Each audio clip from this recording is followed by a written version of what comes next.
오늘 하나님 말씀은 복음서 23번째 강의 시간이 되겠습니다. 산상수훈 세 번째 시간이 되겠고요. 마태복음 5장 17절에서 48절 본문입니다. 수요일 날 그 앞에 부분 까진 20절까지만 한 셈이네요. 그리고 이제 전체 지금부터 진행되는 예수님의 말씀들에 대한 개관을 말씀을 드렸습니다. 개관을 간단하게 한 번 더 말씀을 드린다면 이 하나님의 나라의 법은 하나님의 나라의 백성이 된 사람들에게 주는 하나님 나라의 백성들의 삶에 살아가는 방식, 살아가는 모습들입니다. 그렇게 살아가야 한다는 겁니다. 그렇기 때문에 이것은 구원의 문제로 접근하지 않습니다. 이미 하나님의 자녀가 된 백성들에게 주신 것으로 이해를 하시고요. 실제로 우리가 하나님의 자녀가 됐다면 우리는 이렇게 살고 싶고 이렇게 살려고 하고 있습니다. 또 더러 우리가 그렇게 다 살지 못할지라도 우리에게는 우리의 대제사장이신 예수 그리스도가 계십니다. 그리고 이 땅에서 예수 믿는 사람들의 회개는 바로 그 부분들을 하나님 앞에 고백하는 것이고 하나님이 다시 일어설 수 있도록 다시 주님하고 함께할 수 있도록 씻어주시는 게 날마다 베풀어 주신 은혜입니다.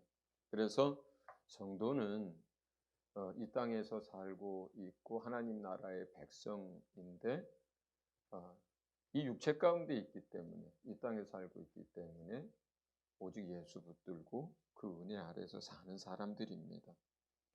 이제 주님이 이러한 하나님 나라의 법을 우리에게 쭉 말씀하시면서 바라시는 것은 마태복음 5장 끝절에 있는 것처럼 하나님이 온전하신 것처럼 하나님의 아들, 딸 된 우리가 그렇게 온전해지도록 하는 것에 목적이 있습니다. 자, 첫 번째 말씀은 이제 5장 21절부터 26절까지의 말씀입니다. 5장 21절에서 26절까지. 자, 교독하겠습니다. 저는 계속 읽습니다. 제가 먼저 읽습니다. 옛사람에게 말한 바 살인하지 말라. 누구든지 살인하면 심판을 받게 되리라 하였다는 것을 너희가 들었으나 나는 너희에게 이르노니 형제에게 노하는 자마다 심판을 받게 되고 형제를 대하여 라가라 하는 자는 공회에 잡혀가게 되고 미련한 놈이라 하는 자는 지옥불에 들어가게 되리라. 그러므로 예물을 제단에 드리려다가 거기서 내 형제에게 원망 들을 만한 일이 있는 것이 생각나거든 예물을 제단 앞에 두고 먼저 가서 형제와 화목하고 그 후에 와서 예물을 드리라. 너를 고발하는 자와 함께 길에 있을 때에 급히 사화하라. 그 고발하는 자가 너를 재판관에게 내어주고 재판관이 옥리에게 내어주어 옥에 가둘까 염려하라. 진실로 내게 이르노니 내가 한 푼이라도 남김이 없이 다 갚기 전에는 결코 거기서 나오지 못하리라. 아멘. 자, 여기서 그냥 본문에 나온 몇 가지 단어 봅니다. 라가라, 형제를 대하여 라가라 이렇게 말하는 그 라가라고 하는 건 우리식으로 말하면 그냥 바보야 정도의 가벼운 욕 내지는 상대방을 무시하고 하는 그런 정도의 아주 그러니까 아주 심한 욕들도 많잖아요. 세상에 이스라엘에도 많고. 근데 그런 우리가 누군가한테 욕할 때 그냥 어떻게 보면 그 욕의 수위로 따지자면 낮은 욕인데 그것조차 공회에 잡혀가고 할 때 거기서 공회는 코트예요. 그러니까 법정을 얘기하는 거예요. 그러니까 이게 어느 법정이겠어요? 하나님의 법정이에요. 예. 그러니까 우리가 이 땅에서 만약에 세상 사람들이 크게 뭐 상처 주고 받지 않는 그런 작은 욕이라 할지라도 하나님의 법에 비추면 이것은 죄가 되고 그 죄에 대해서 하나님의 법정에서 다루신다는 얘기예요. 지금 이 부분이. 그다음에 형제에게 미련한 놈이라고 하는 자는 그러니까 이것도 마찬가지. 그러니까 여기서 미련한 놈 또는 뭐 바보야 또 못난 놈 뭐 이런 정도의 말인데도 그렇게 얘기하는 거예요. 그런데 그 말을 그 말을 했을 때 지옥불에 들어간다 그랬어요. 예. 그러니까 이게 지금 우리가 오해 없이 잘 알아야 될 게 사람이 지옥에 들어가는 게요. 죄가 많아서 들어가고 죄가 적다고 안 들어가는 문제가 아니에요. 예. 죄가 있으면 들어가고 없으면 하나님 나라 가는 거거든요. 그 죄의 경중은 사람들 생각이에요. 하나님은 지극히 작은 불의, 지극히 작은 더러움, 지극히 작은 것 하나도 용납이 안 되는 완전하고 거룩한 하나님이세요. 예. 자, 그러면 여기까지는 뭐예요? 그러니까 지금 형제에 대하여 노하는 자마다 노한다라고 하는 거 그 형제 자매들하고 막 대해서 화내고 그러는 거거든요. 혈기내고 화내는 거예요. 자, 화내는 거예요. 이 교회에 있는 형제 자매들만 생각하지 말고요. 집에서 자식한테, 아내에게, 남편한테 화내는 거 다 똑같습니다. 그럼 저는 큰일 났어요. 예. 예. 아내도 마찬가지예요. 예. 큰일 난 사람 많죠, 이게? 이럴 줄 알았으면 혼자 사는 건데. 자식한테 여러분 어떡합니까? 예? 그러니까 우리가요, 예수 믿는 사람, 특별히 사역자쯤 되면 사실 세상 사람들한테 그렇게 화 별로 낼 일이 별로 없어요. 화가 날 일도 참습니다. 더더군다나 교회 안에서 성도들한테 목회자가 화내면 목회는 거기서 끝나요, 그냥. 성도들이 아량이 많아서 목회자를 봐줄 거라고 생각하면은 안 돼요. 목회자가 혈기내잖아요. 그때서부터 목회 안 됩니다. 근데 그 사역자쯤 되고 목회자쯤 되고 교사쯤 되면 교회에서 뭐 그렇게 큰 소리 지르고 뭐 다른 사람한테 뭘 하겠어요. 그런데 어디 가서 그런 소리 내요? 집에서 합니다. 제일 만만한 게 자식, 아내, 남편이에요. 그런데 그 남편, 아내, 자식도 누구예요? 사실은 형제예요. 네, 이웃입니다. 사실. 그렇게 되면 심판을 받는다 그래요. 바보야, 이 정도 얘기를 해도 하나님 법정에 들어갑니다. 형제한테 못난 놈, 미련한 놈, 어리석은 놈 이렇게 해도 지옥불에 들어간다 그래요. 이게 뭐예요 지금? 법이 그렇다는 거예요. 법이 그렇다는 거예요. 이게 하나님 나라의 하나님의 기준이 그렇다는 거예요. 이 기준을 충족시켜서 하나님 나라를 가려고 하면 우리 절망인 거예요.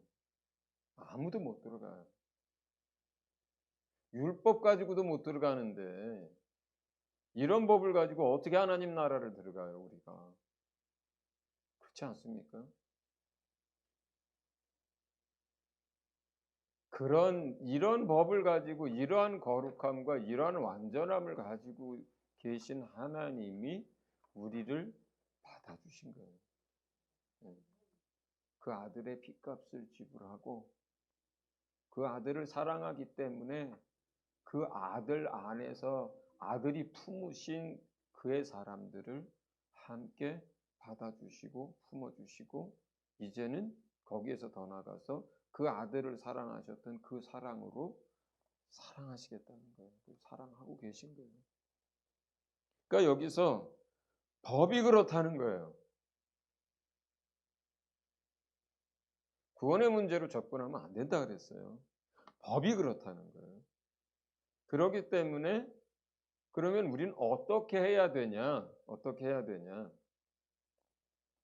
우리가 형제자매를 향해서 화내지 않으려고 해야 되는 거죠. 형제자매들을 향해서 함부로 말하지 않고 함부로 대하지 않고 존중하고 가벼운 욕이라도 하지 않고 이건 뭐예요? 우리가 그렇게 하려고 하는 거예요. 이렇게 하려고 해야 한다는 거예요, 여러분. 그죠? 그러니까 지금 이제 시작인데 오늘 강의 다 똑같습니다. 이렇게 안 하려고 하는 거예요, 우리가. 이런 마음을 가지고 있고 그렇게 기도하고 그렇게 노력하면 되는 거예요. 이해하셨어요?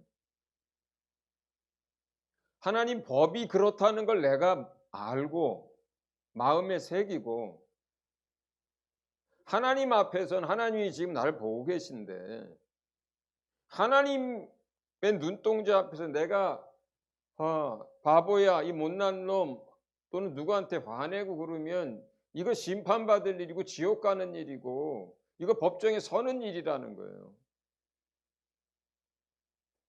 이게 하나님의 법인 걸 알고 그 다음에 우리가 이렇게 원하지 않아요. 이게 하나님의 법이라는 걸 알고 나서부터는 이걸 마음에 새기면 그 다음부터는 우리 마음과 생각 속에는 어떻게 작동이 되냐면 우리가 하나님의 자녀잖아요. 하나님의 거룩함과 그 하나님의 뜻을 따라 살고 싶잖아요. 하나님 자녀는 영이 거듭난 하나님의 백성들은 이 마음을 가지고 있는 거예요. 그러면 그 전에 몰랐다면은 그냥 살았는데 그 다음부터 나는 하나님의 백성이고 이게 하나님의 법이라면 내가 저러면 안 되는구나 이렇게 생각하고 사는 거라고요. 그 삶을. 혹가다 튀어나올 수도 있죠.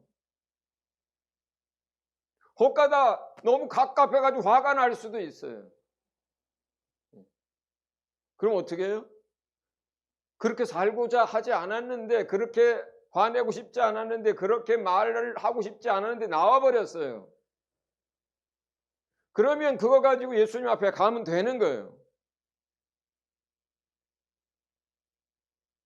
똑같습니다. 산상수훈에 있는 게 다 똑같습니다. 근데 이것을 지금 정확하게 이렇게 마음에 새기고 살면 돼요. 새기고 살면 돼요. 자식한테도 사과하고 용서를 구할 줄 알아야 되고 아내에게도 남편에게도 부모에게도 사과하고 용서를 구할 줄 알아야 되고 그리고 성도한테도 자기가 가르치고 돕는 영혼들한테도 마찬가지예요. 제가 수요일날 후회 많이 했어요.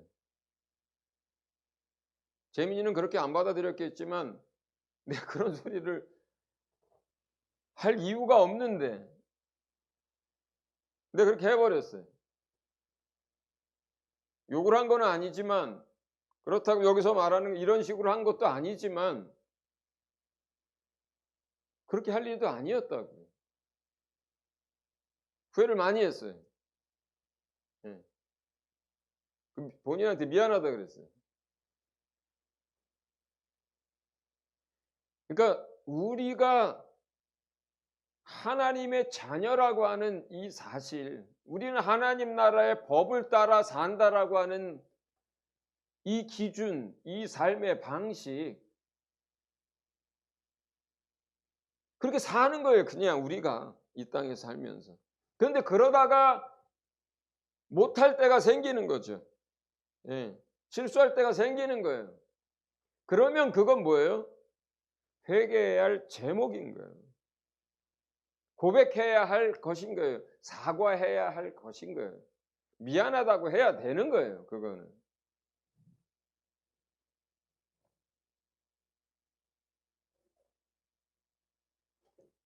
그렇게 하면 돼요.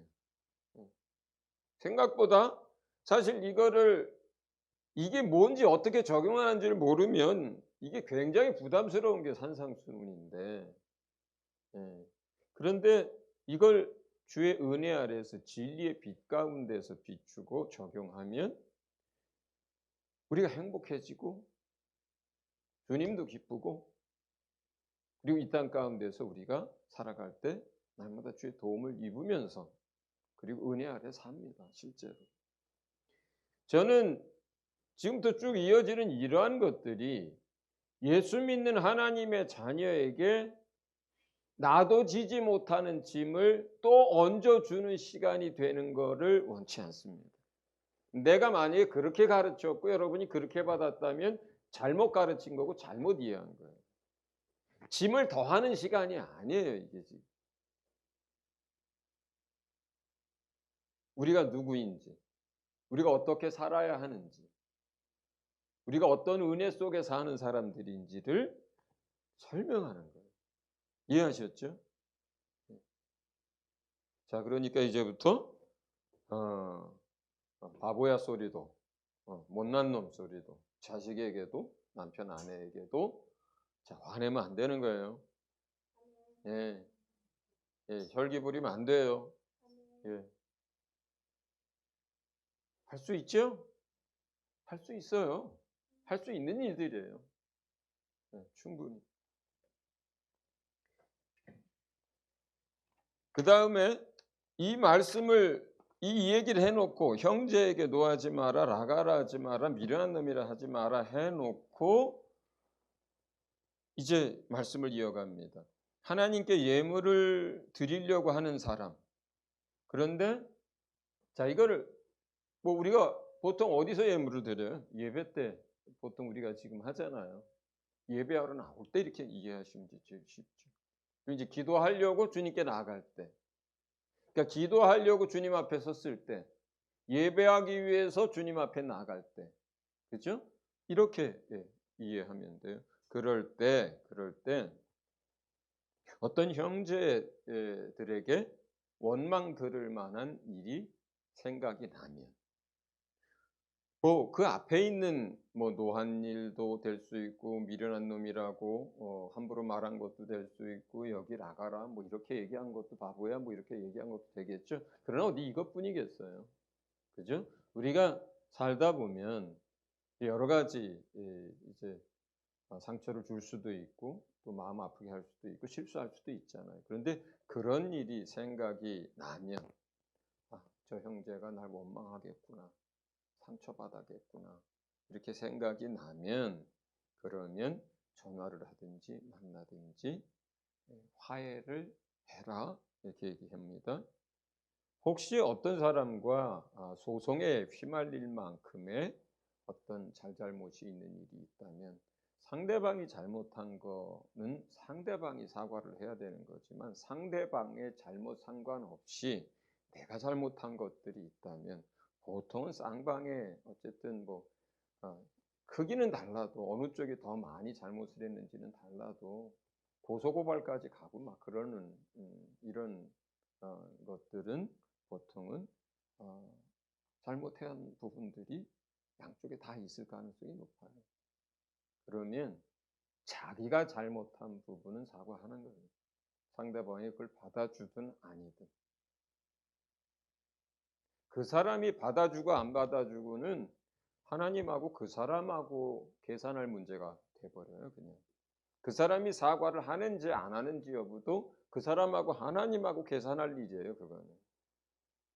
근데 내가 그 일로 인해서 하나님하고 법정에 갈 일들은 내가 해결하는 거예요. 세상 사람들은 오해 많이 해요. 이런 상황에서 그냥 내가 잘못한 부분을 이제 내가 미안하다고 용서해달라고 사과한다고 하면요. 자기가 잘못한 거 하나도 없고 다 내가 잘못한 걸로 알아요. 그 소리로 이해해요, 상대방이. 무슨 소리인지 아세요? 그래도 우리가 이 말씀들을 마음에 품고 하는 거예요. 하는 거예요. 그러면 나는 하나님과 관계에서 이 문제에 있어서 풀려요. 그냥 나는. 상대방이 내 용서를 받아줬든 안 받아줬든 그걸로 푸는 게 아니에요. 제가 늘 열매가 뭐라 그래요? 하나님의 말씀에 순종하는 그 순종까지가 열매고 나머지는 하나님 안에서 또는 그 사람과 또 내 안에 다른 일들이 일어나는 거예요. 그러니까 그래서 그런 어떤 정말 고소고발까지 가고 뭐 민형사무소까지 갈 정도가 됐으면 특히 민사는 다른 문제죠. 그것은 이해관계의 문제가 더 많습니다. 그런데 뭐 형사고발까지 갈 정도의 뭐다. 그러면 어쨌든 내가 빌미를 제공한 게 있다면 사과하는 거예요. 사과하는 거예요. 그러면서 그 밑에 보면은 이제 화목해되라, 화해해라 이렇게 얘기합니다. 그러니까 위에 거는 하지 말아야 된다고 한 거잖아요. 밑에 건 지금 하라고 한 거예요, 주님이. 사람들과 화목하게 지내야 하고, 그리고 사과할 일이 있으면 사과해야 하고, 그리고 화해할 일이 있으면 화해해야 한다. 내 입장에서, 자기 입장에서. 이런 노력을 해도 안 되는 케이스 굉장히 많습니다. 세상에서는. 생각보다 세상 속 좁은 사람도 많고요. 생각보다 너무 주관적인 사람들도 너무 많고요. 생각보다 자기가 잘못한 것들을 깨닫지 못하고 남의 것만 크게 보는 사람 굉장히 많습니다. 그렇기 때문에 상대방의 어떤 거에과 관계없이 하는 거예요. 내가. 내 쪽에서. 왜 하는 거예요? 법정에 들어갈 일이 없도록 하는 거예요. 심판받지 않도록 하는 거예요. 네. 주님하고 나 사이에 일이 꼬이고 관계가 어려워지고 원수가 틈타도록 하지 않게 하는 거예요. 이렇게 안 하면 내가 사과할 일이 있는데 사과 안 하잖아요. 그러면 원수가 틈타요. 그 다음부터는 내가 틈을 열어주는 거예요. 그래서 우리가 어쨌든 우리가 잘못한 어떤 부분들이 있으면 내가 먼저 용서를 구하고 또 화목해지도록 노력하고 그렇게 합니다.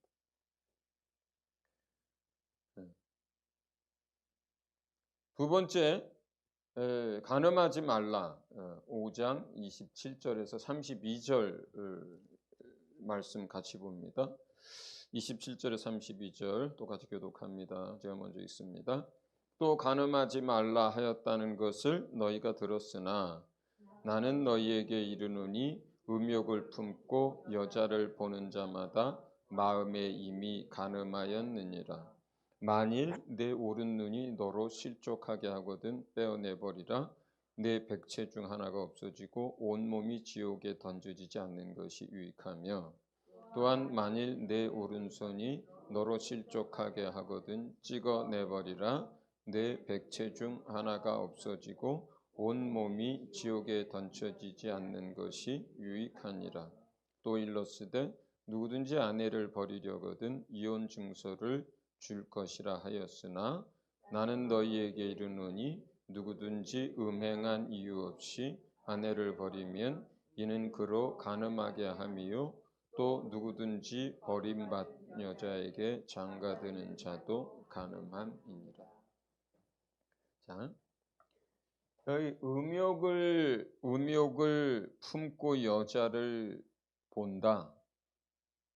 여기 품은 건 마음이에요. 마음에 음란한 또 정욕적인 그런 생각과 그런 마음을 품은 채로 어떤 여자를 바라보고 있으면 어떤 남자가 그러면 이미 간음한 거다 이렇게 얘기를 해요. 그러면서 만약에 오른 눈이 너를 실족하게 하면 빼버려라. 오른손이 실족하게 하거든 찍어내버려라. 얘기합니다. 내 백체 중 하나가 없어지고 온몸이 지옥에 던져지지 않는 것이 유익하니라. 그러니까 주의 말씀, 하나님의 법은 여기서 뭐냐면 마음으로만 음욕을 품고 여자를 봐도 이미 그 사람은 간음한 것이고 그 간음한 형벌은 지옥에 던져지는 거예요. 이게 이제 하나님의 법이에요. 법. 그 다음에 그럼 어떻게 하느냐? 어디까지 뭘 해야 되느냐? 우리가 여기서 눈을 빼버려라, 오른손을 찍어내 버려라. 자, 이 부분을 해석해 주는 가장 이 말씀의 짝이 되는 말은 뭐냐면 죄와 싸우되 피 흘리기까지 싸우라가 이 말씀의 해석을 위한 짝이에요. 어떻게 하라는 거예요? 피 흘릴 정도까지. 이 피 흘리기까지 싸우라 이게 뭐예요? 죽을 힘을 다해서 싸우라는 뜻이잖아요. 보통 세상에서의 그 말이. 그리고 또 이러한 부분 때문에 다른 말씀들이 주어져 있어요. 어떤 말씀들이 주어져 있냐면 골로새서 2장 같은 경우는 우리가 우리의 머리 대신 예수 그리스도를 붙드는 것 외에는 육체가 원하는 것을 끊을 수 있는 방법이 없다 이렇게 얘기를 해요. 그 다음에 또 다른 말씀들이 있죠. 육체의 소욕을 제어하고 그걸 누르는 게 뭐라 그래요? 성령의 소욕을 따를 때 성령이 그렇게 한다 그랬어요. 이거를 예를 들어서 이게 지금 육체 정욕에 대한 얘기잖아요. 그 육체 정욕에 대한 여기에서의 이 이야기를 이거 하나만 가지고 적용을 하게 되면 어떻게 돼요? 진짜 자르고 눈 빼는 일이 생겨요. 그런데 이 육체 정욕을 어떻게 제어할 건지, 어떻게 다스릴 건지, 그런 죄성에 대해서 우리가 어떻게 대적할 건지들에 대해서 이미 다른 성경들이 이야기를 하고 있어요. 다른 말씀들이. 그렇죠? 근데 예를 들어서 오래전에 속다수 시대쯤 되나요? 오리겐이라고 하는 사람은 실제로 자기 눈을 뺐어요. 이걸 그렇게 적용했기 때문에. 물론 나중에 이단 시비에 이제 또 말려서 그 당시 이제 정죄를 받았지만, 자, 피 흘리기까지 싸우라고 할 때 그게 내 팔을 잘라서 피를 흘려란 뜻이에요. 그 문학적 표현 자체가 피 흘리기까지 싸우라, 끝까지 싸우라는 뜻이잖아요. 최선을 다해서 싸우라는 뜻이잖아요. 피 흘리기까지 싸우란 말 자체가 문학적으로 그런 의미잖아요. 그러니까 여기서의 하나님의 법은 우리가 마음속에라도 음란한 생각과 음욕과 어떤 이런 걸 품고 살지 말라고 하는 것이고, 그것이 그런 마음과 생각이 들어올 때마다 쳐내고 없애고 또 그럴 때마다 예수를 붙들고 성령을 의지해서 그것이 내 마음에 품어지지 않도록 제거하라는 거예요. 제거하라는 거예요. 옛날에 어떤 목사님이 이 부분을 이렇게 많이 설명을 했어요. 새가 내 머리 위로 지나가는 건 내가 어떻게 할 수 없는 거다. 새가 지나가다가 똥을 싸서 내 머리에 떨어지기도 하는데 그걸 내가 어떻게 하냐. 맨날 하늘 쳐다보고 사는 것도 아니고. 그러나 그 새가 여러분의 머리 위에 앉아가지고 거기에 새집을 짓게 하면 그건 그 사람 책임이다. 이해하셨어요?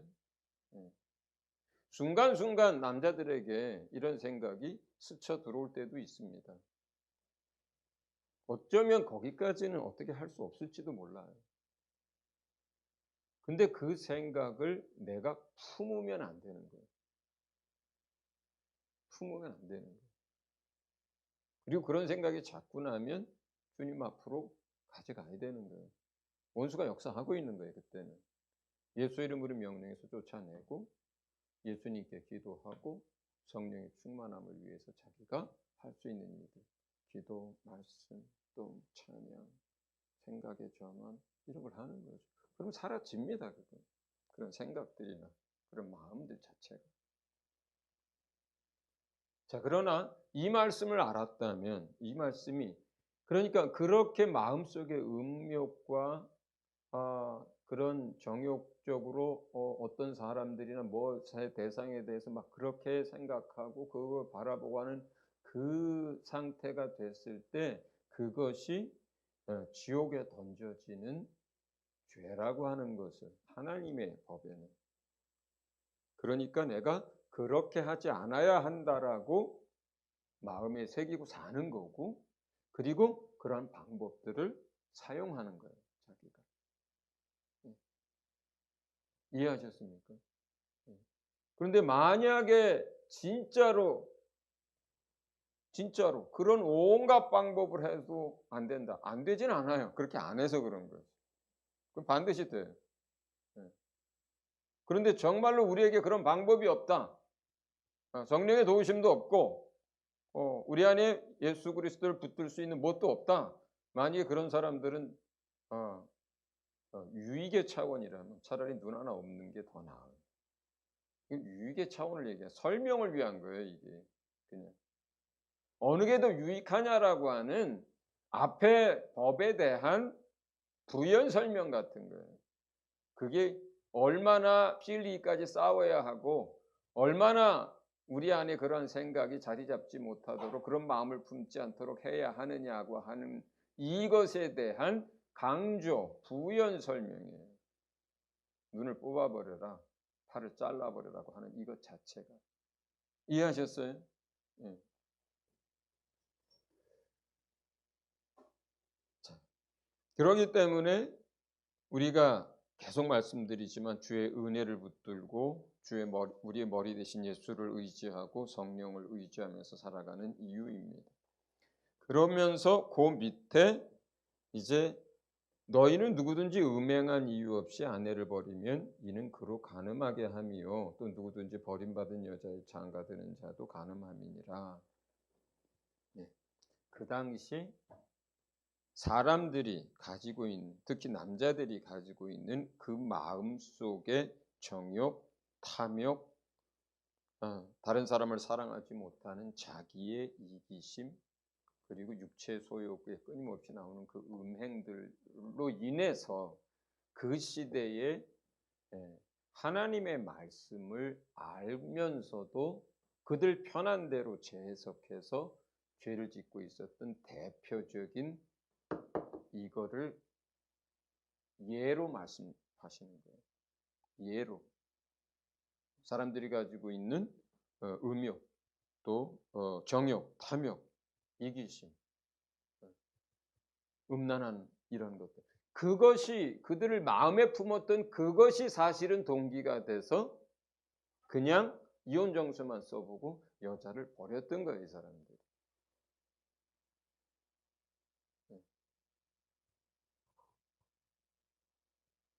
그러니까 주님은 분명히 간음하지 말라고 했고 이혼하지 말라 그랬어요. 음행한 연고 외에는. 그럼 우리가 어떻게 받는 거예요? 그냥 거기까지 받는 거예요. 음행한 연고 외에는 예수 믿는 사람들은 이혼하면 안 된다. 이렇게 받는 거예요. 1차적으로.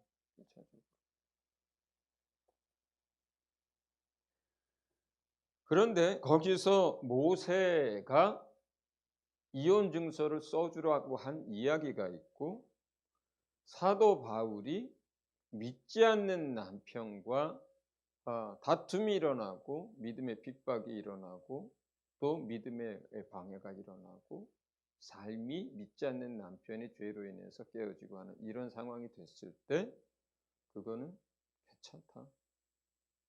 이혼해라. 갈라서라. 이렇게 얘기한 그 이유에 대해서 여러분들이 정확하게 아셔야 돼요. 그러니까 요건 하나의 원리예요. 하나님의 말씀을 실제 적용할 때에. 자, 그러면 모세가 이혼 증서를 써주고 이혼해라고 한 그 까닭이 뭐라 그랬어요, 예수님이? 사람들의 악함을 인해서라 그래요. 그리고 그건 누구를 보호하기 위한 거예요? 이혼을 해도 된다라고 남자들에게 면죄부를 주기 위한 거예요? 아니에요. 이혼 당하는, 그렇게 안 해도 버려지는 그 여자들을 위해서 준 거예요. 네. 다시 새 삶을 시작할 수 있도록.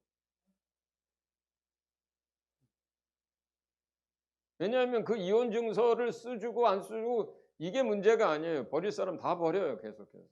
그 시대에서. 여자는 사고 팔았잖아요. 지참금 있으면 하나 둘 셋 데려왔잖아요, 그냥. 그렇잖아요.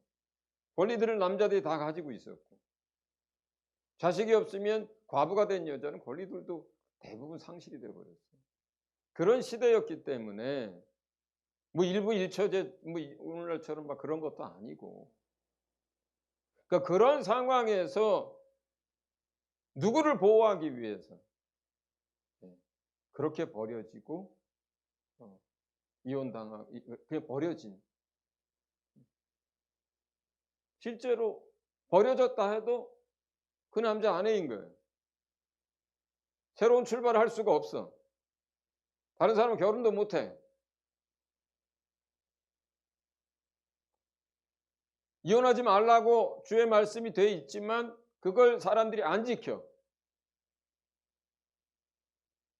그래서 모세가 그렇게 한 거예요.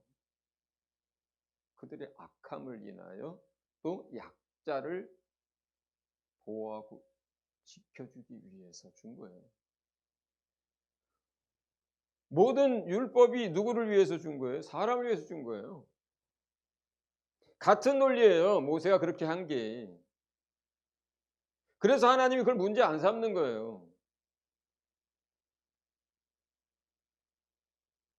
이혼하지 말라는 것 자체도 사람을 위해 준 거예요. 가정을 보호하기 위해서 준 거예요.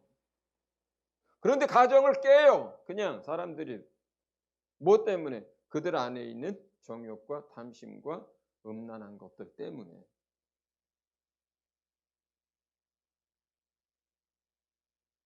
사도 바울도 똑같습니다. 사도 바울도 똑같아요. 사도 바울은 믿는 그 여자를 위하는 것보다 첫 번째로 그 여자의 삶이 하나님의 나라와 의를 위한 것에 초점이 맞춰져야 하고, 그리고 그렇게 살기 위해서 믿지 않는 배우자하고 그 믿지 않는 배우자가 못 믿게 하고 교회 못 나가게 하고 핍박하고 머리채 잡고 때리고 머리카락 다 잘라버리고, 또 그 믿지 않는 남편이 보란듯이 그 믿는 여자 앞에서 음행을 행하고 범죄하고 세상의 것들을 들여와서 집안에서 그렇게 그런다면 뭐가 우선이냐 이거예요. 그 사람의 그 여자의 삶이 그렇게 해서 망가지는 것보다 믿음 안에서 하나님을 위한 삶을 살 수 있도록 한 거예요. 첫째가. 그리고 그 여자의 남은 삶이 사실은 주님 행복하기를 원해서 그런 거예요. 그렇지만 할 수만 있다면 너의 기도와 믿음과 선행과 사랑과 섬김으로 그 믿지 않는 남편이 회개하고 그 영혼이 구원을 얻을 수 있다면 그게 최선이라는 거죠. 자, 그러면 조금 벗어나는 거지만 오늘날 기독교인들 가운데 예를 들어서 믿는 자와 믿지 않는 자가 살면서 이혼을 했다. 더 나아가서 아내와 남편이 다 믿는데 이혼을 했다. 했을 때는 어떻게 적용할 거냐? 많잖아요, 지금. 많잖아요. 기본적으로 사도 바울은 이혼을 했다 하더라도 서로 다른데 뭐 재혼하고 그런 게 아니라면 다시 합칠 수 있다면 합쳐라. 이런 얘기를 하나 하셨고, 자, 또 그 다음에 뭐냐면 우리가 그 이혼한 사람을 놓고 한 사람 떠나고 한 사람이 남았어요. 예를 들어서 그러면 우리 모두가 생각해야 될 게 있어요. 우리가 그 사람을 바라볼 때, 우리 바라볼 때의 가장 첫 번째 기준이 뭘까요? 그 집사를 위하여 가장 유익하고 선한 것이 뭘까요? 그거예요, 여러분. 그렇게 생각하는 거예요. 이게 율법이나 하나님의 말씀을 본래 주신 궁극적인 목적을 따라서 재해석하고 적용할 때 하는 이게 원리들이에요.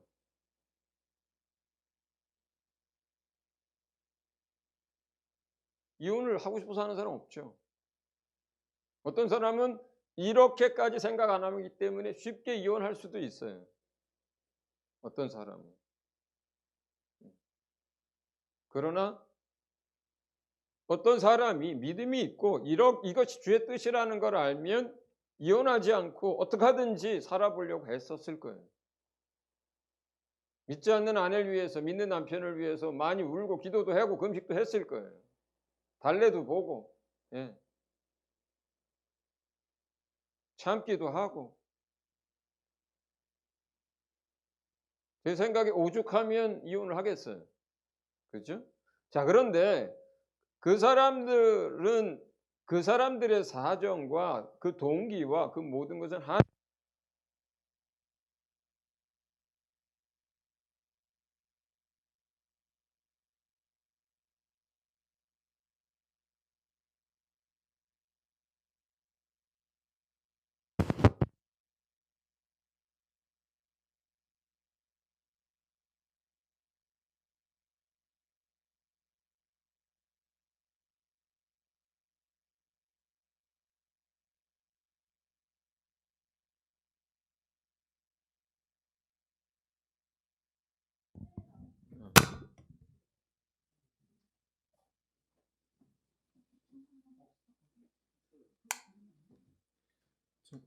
됐습니다. 그냥 할게요. 여기 배터리 남아있는 거 잘 모르겠습니다. 자, 그냥 이거로 하겠습니다. 바울이 그렇게 얘기했던 기본적인 관점, 시각 뭐예요? 그 사람을 위해서 한 거예요. 그 믿는 그 사람을 위해서 가장 그 사람에게 유익한 게 뭐냐? 그 사람 인생을 놓고 가장 유익한 것이 뭐냐? 이렇게 본 거예요. 그럼 주님도 저는 그렇게 볼 거라고 생각해요. 주님도 교회 안에 집사님이 장로님이 예를 들어서 피치 못한 사정으로 이해했을 때 기본적인 주님의 생각의 방향은 그럴 거라고 생각해요. 어떻게 하면 이 사람이 이제부터 어떻게 하는 게 이 영혼을 위해 가장 유익한 걸까?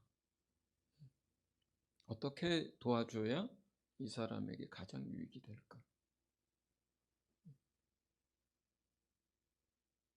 이해하셨어요, 여러분? 예. 그렇기 때문에 그 당시에 이 음란, 음욕, 정욕의 문제를 놓고 가장 많은 사람들이 범죄하고 있었던 이 이혼 문제를 예로 든 거예요. 자, 그 다음에 세 번째는 33절에서 37절입니다. 33절에서 37절 제가 먼저 읽습니다. 또 옛사람에게 말한 바 헛 맹세를 하지 말고 네 맹세한 것을 주께 지키라 하였다는 것을 너희가 들었으나 나는 너희에게 이르노니 도무지 맹세하지 말지니 하늘로도 하지 말라 이는 하나님의 보좌임이요 땅으로도 하지 말라 이는 하나님의 발등상임이요 예루살렘으로도 하지 말라 이는 큰 임금의 성임이요 내 머리로도 하지 말라 이는 내가 한 터럭도 희고 검게 할 수 없음이라 오직 너희 말은 옳다 옳다 아니라 아니라 하라 이에서 지나는 것은 악으로부터 나느니라. 아멘. 자, 이제부터는 자꾸 쉬워져요. 맹세하지 말라요. 맹세하지 말라. 그 이유가 뭡니까? 우리가 우리의 맹세를 지킬 능력이 없다는 거예요. 그 예화로 뭐예요? 자기 머리털럭 하나를 이 자기 머리카락 이거 하나도 자기가 어떻게 할 수 없는 사람이 그렇게 되면 그 맹세를 지킬 수 없는 맹세들이 얼마나 많이 나오겠어요. 자, 그러면 그 동기가 뭐예요? 맹세할 때의 그 사람 마음 가운데 있는 동기. 자기 자신에 대한 믿음, 자기 자신에 대한 확신, 자만심, 자기 자신의 능력에 대한 무지, 과대망상, 교만의 소치, 이것 때문에 맹세하는 거예요. 이게 동기예요. 이게 동기입니다. 그래서 이게 죄가 돼요. 맹세를 하게 되는, 왜냐하면 인간이 자기 맹세를 다 지킬 수 없다는 걸 인간 스스로가 알아요. 그럼에도 불구하고 맹세를 합니다. 뭐 언제까지 돈 갚겠다는 뭐 이런 이야기부터 시작해서 사람들 앞에 뭐 내 성을 갈겠다고 하는 이야기부터 시작해서 그죠? 그거 하는 게 뭐예요? 그게 착각, 교만함, 자기 능력에 대한 무지, 자기 자신에 대한 믿음, 확신. 그래서 사람들은 스스로 살 수 없는 존재인데도 불구하고 계속 스스로 살 수 있다는 생각을 가지고 사는 거거든요. 그래서 맹세도 하는 거예요.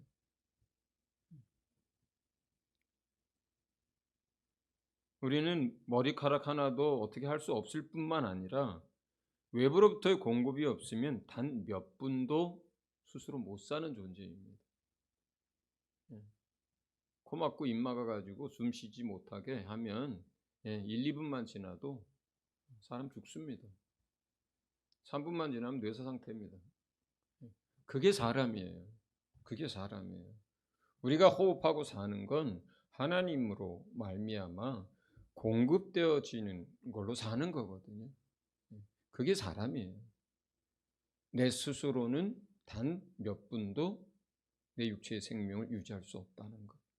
그런데 우리가 어떤 것들을 뭘 걸고 맹세한다는 것이 얼마나 하나님 보시기에 이게 교만이고 착각이고 자기에 대한 맹신이고 그러겠어요. 자, 적용합니다. 맹세하지 않고 그 다음에 내 입에서 나오는 것들이 저 사람 왜 이렇게 말수가 없어 이렇게 해도 괜찮으니까 최대한 줄여야 돼요. 최대한 줄여야 됩니다. 말을 줄여야 돼요. 그러니까 우리가 알지 못하고 하는 말들이 너무나 많습니다. 더더군다나 지금 세상은요. 온라인 무슨 뭐 페이크 뉴스 뭐 무슨 뭐 또 정치적인 걸 또 호도하기 위해서 하는 오버랩 시키는 것들 몰라요. 내 눈으로 봐도 몰라요. 이제는 진짜로. 그런 세상 속에 살아요, 우리가. 그러니까 말을 줄이는 게 허물을 줄이는 방법이에요, 사실은. 그래서 오죽하면 주님이 이렇게 얘기하겠어요. 예, 아니라 이 말만 하고 살아라. 이게 어디 이거 외에는 다른 말 하지 말라는 거예요? 그렇지는 않죠. 예, 그렇지는 않죠. 만약에 맹세와 결부시켜서 해석한다면 아닙니다. 알겠습니다. 어떤 약속이라든가 뭘 할 때 그런 정도로 해석이 되겠지만 이걸 조금만 더 확장을 시키면 뭐예요? 우리가 알 수 없는 말을 하고 우리가 판단할 수 없는 걸 가지고 판단하고 할 수 없는 일들을 얘기하면서 살기 때문에 최대한 줄여야 되는 거예요. 말을. 자, 그 다음에 38절에서 42절입니다. 제가 먼저 읽습니다.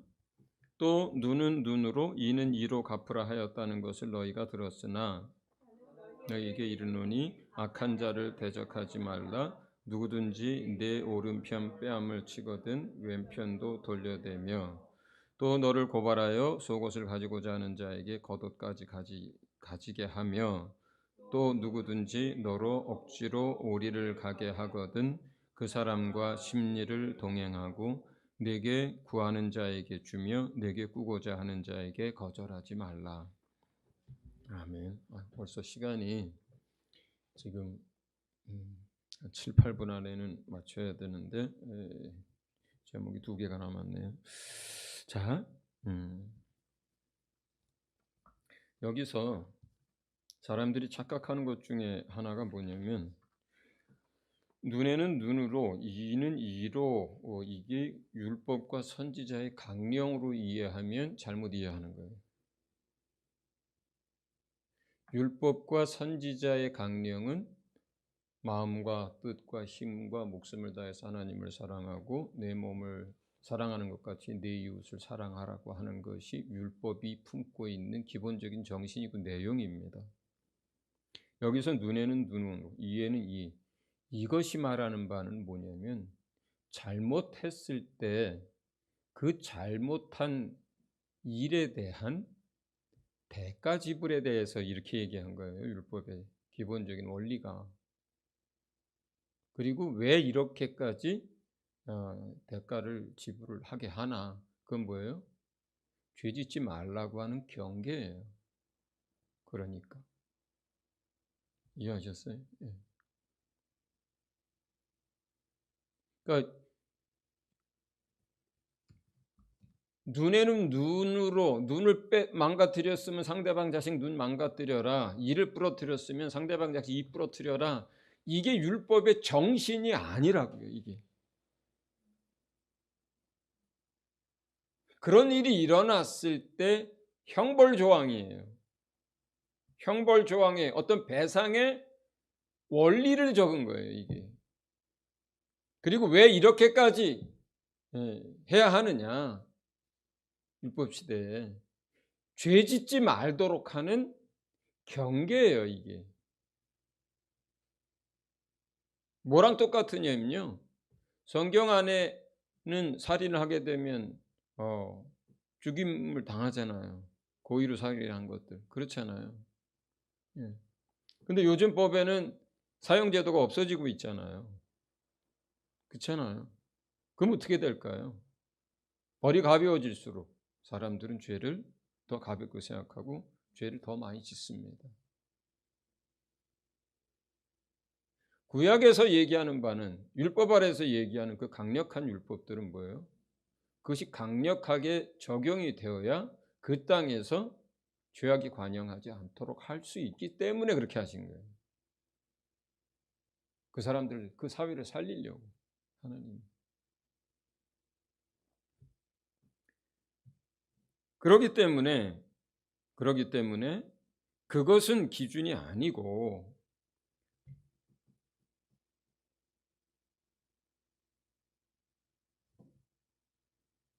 지금 악한 자를 대적하지 말라 하고 이제 하나님의 법의 것들을 말씀해요. 누구든지 내 오른편을 찍어도 왼편도 돌려대고, 이건 뭐예요? 함께 치고받고 싸우지 말란 얘기예요. 너를 고발하여 속옷을 가지고자 하는 자에게 겉옷까지 가지게 하며, 경제적 다툼이 있을 때 손해를 볼 수도 있고 또 양보할 수 있다면 양보하란 얘기예요. 누구든지 너로 억지로 오리를 가게 하던 그 사람과 심리를 동행하고, 원치 않는 상황, 어려운 상황에서 내가 할 수 있는 최대한 상대방을 위하는 결정과 행동을 하란 뜻이에요. 내게 구하는 자에게 주며 내게 꾸고자 하는 자에게 거절하지 말라. 자, 이걸 적용을 잘못하면 여러분들한테 나만 하는 게 없어요. 그죠? 이거 어떻게 적용하는 거냐면, 가진 것 중에, 여러분이 가지고 있는 것 중에, 그 다음에 감당할 수 있는 분량 안에서 주께서 갚아주실 걸 믿고 그렇게 하는 건데, 자, 저는 제가 가지고 있는 원칙이 있어요. 이 부분들을 제가 삶에 적용하려고 할 때 가지고 있는 원칙이기도 하고 사실은 이 구절에 대한 해석이기도 한데, 첫째, 생존권, 생존을 위한 기본적인 것과 관련된 건 그대로 준다. 먹을 게 떨어졌어. 그날 밤에 잘 데가 없어. 입을 게 없어. 그러면 누가 됐든지 간에 내게 구하는 사람은 내가 줄 것이 있고 내가 가진 게 있다면 준다. 두 번째, 그러나 그것이 자기들이 돈을 많이 벌기 위한 또는 사업이나 투자나 어떤 것들을 위한 거라면 난 거절한다. 세 번째, 내가 못 받으면 하나님께 받는다는 생각을 하고 상황에 따라서 결정해서 준다. 그러니까 상대방이 어떤 먹고 살기 위해서 어떤 것을 위해서 그러니까 기본적인 먹고 사는 게 없어서가 아니라, 예를 들어서 그 사람이 뭘 좀 하려고 하는데 그래야 먹고 사니까 또 뭐 그래서 어떤 것들을 나한테 꿔달라고 할 때 세 번째 적용은 어떻게 하는 거냐면, 그래서 이제 상황에 따라 다 다릅니다. 그 상황에 따라서 내가 기도하고 결정을 하는데, 어떤 생각으로 기본적으로 주냐면, 다시 돌려받을 수 있으면 좋지만 돌려받지 못하더라도 하나님께 내가 받는다 하는 기준을 가지고 줍니다. 그러니까 그래서 생존권과 관련된 부분들은 때로는 내가 가진 게 없어도 꾸어서라도 줍니다. 왜냐하면 꾸을 수 있는 것도 내 능력이니까. 그 사람 오늘 먹을 게 없어요. 근데 내게 왔어요. 근데 내가 수중에 가진 건 없는데 내가 카드 빚은 낼 수 있어. 바깥에 나가가지고 ATM기에다 집어넣어가지고 현금 서비스를 받을 수 있어. 그러면 그렇게 해서라도 내가 할 수 있는 만큼 한다. 돈을 더 벌고 사업하고 투자하고 그냥 단순한 이런 목적이면 그냥 거절한다. 그런데 때로는 상황에 따라서 생존을 위한 것이 아님에도 불구하고 내가 도와줘야 될 때가 있을 때라면 못 받아도, 그리고 그것이 내가 감당할 수 있는 분량 안에서, 그리고 못 받으면 하나님께 받는다는 믿음을 가지고 그리고 그냥 합니다. 그래서 실제로 어떤 사람에게는 저희 가정이 몇 천만 원을 못 받은 사람도 있고 그래요. 어떤 경우는 제가 대학 때 도왔던 영혼인데 7년인가 8년인가 지나서 저한테 70만 원인가를 가지고 왔어요. 왜냐하면 그 7년인가 8년 전에 그 아이가 정말로 그런 생존의 문제가 걸릴 만큼 그런 상황들이어서 제가 현금 서비스를 받아가지고 얼마를 줬거든요. 7년이 지나서 찾아왔더라고요. 그 사이에 어디서 어떻게 뭘 하고 사는지도 모르는데 뭐 그러면 또 감사한 거죠. 근데 사실은 그럴 때는 제가 하나님께 받을게 하는 게 사실 더 많이 받긴 하는데 그냥 제가 손해보는 셈 치고 받아줍니다. 근데 설령 그렇지 않더라도 그건 생존의 문제니까.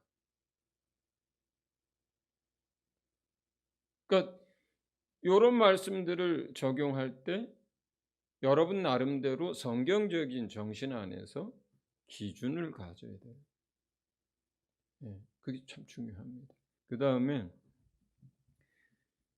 모든 일에 우리가 이제 근데 이런 상황을 그러니까 이게 정답이야 하고 딱 말을 하나를 정답을 딱 내어줄 수가 없는 일들이에요, 이게. 왜냐하면 상황이 다 틀려요. 이런 문제에서는. 그렇죠? 상황이 다 틀립니다. 그래서 내가 A, B, C, D, E 여기서 골라서 행동해 이렇게 할 수 없는 거예요, 이 부분은. 상황에 따라서 설령 그게 투자라 하더라도 해야 할 때가 있는 거예요. 근데 그 결정들을 다 어떻게 해요? 모든 일에 기도하고 성령의 인도하심을 받아야만 해요. 그 부분에서는. 그러니까 사업이 됐든 투자가 됐든 그러니까 첫 번째, 두 번째 원칙을 가지고 하고 세 번째 상황에 따라서 한다는 그 세 번째 상황은 기도를 전제로 하고 또 주님이 성령이 내 안에서 인도하셨을 때 하는 거예요. 그리고 못 받아도 할 수 없다. 내가 감당할 수 있는 만큼에서만 하는 거예요. 이해하셨죠?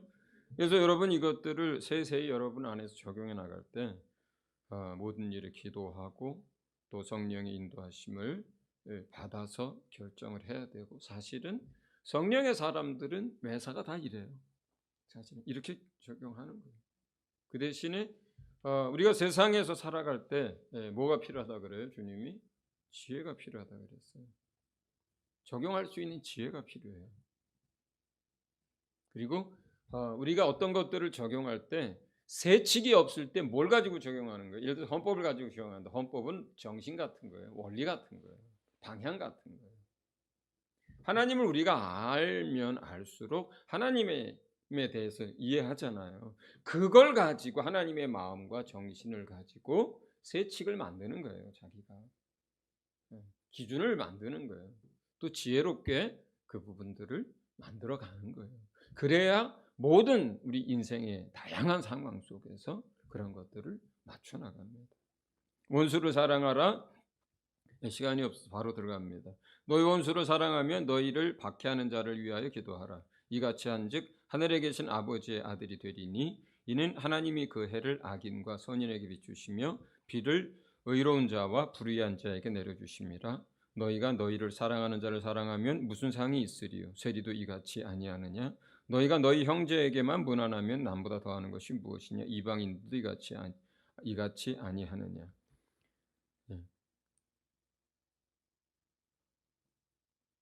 아버지 하나님의 아들이면 그 아들답게 살아가야 하는데 다른 사람들과의 관계에 있어서 이 세상 살면서 결국 하나님이 원수와 진노의 대상자들을 위해서 아들을 내어준 것처럼 또 모든 사람에게 비와 해를 비춰주는 것처럼 너희도 이같이 살아라. 이렇게 됐을 때 5장 48절 마지막 구절입니다. 다 같이 읽습니다. 그러므로 하늘에 계신 너희 아버지의 온전하심과 같이 너희도 온전하라. 이 얘기를 하시는 거예요. 앞에 있는 이런 말씀들을 쭉 끌어가면서 너희가 누군지 알아라. 하나님의 아들인 걸 너희가 알아라. 너희가 하나님 나라의 백성인 걸 잊지 말아라. 너희 아버지가 어떤 하나님인지 알아가라. 그리고 그 아버지의 말씀을 따라서 살면서 아버지가 온전하신 것 같이 너희도 온전해져라. 지금 이 뒤에 나오는 6장, 7장에 나오는 여러 가지 교훈들도 마찬가지예요. 이러한 기본적인 흐름 속에 있는 거예요. 산상수훈이. 자, 제가 기도합니다. 하나님 아버지, 우리가 하나님의 아들이고 하나님 나라의 백성인 것을 단 한시도 잊어버리지 않도록 주님 늘 깨어있게 도와주시옵소서. 그리고 하나님을 더욱 깊이 알게 하시며 날마다 진리의 빛 가운데 거하게 하시고 아버지 하나님 그 진리를 따라서 하나님의 자녀로 이 세상에 살아갈 수 있도록 아버지 모든 상황 속에서 모든 삶의 영역 속에서 우리가 이 말씀들을 어떻게 적용해야 할지 하나님 어떻게 이러한 것들을 풀어내야 할지 하나님 아버지 지혜를 주시고 성령께서 또 우리가 기도할 때에 또 우리의 갈 길을 인도하여 주시옵소서. 감사드리며 우리 주 예수 이름으로 기도합니다. 아멘.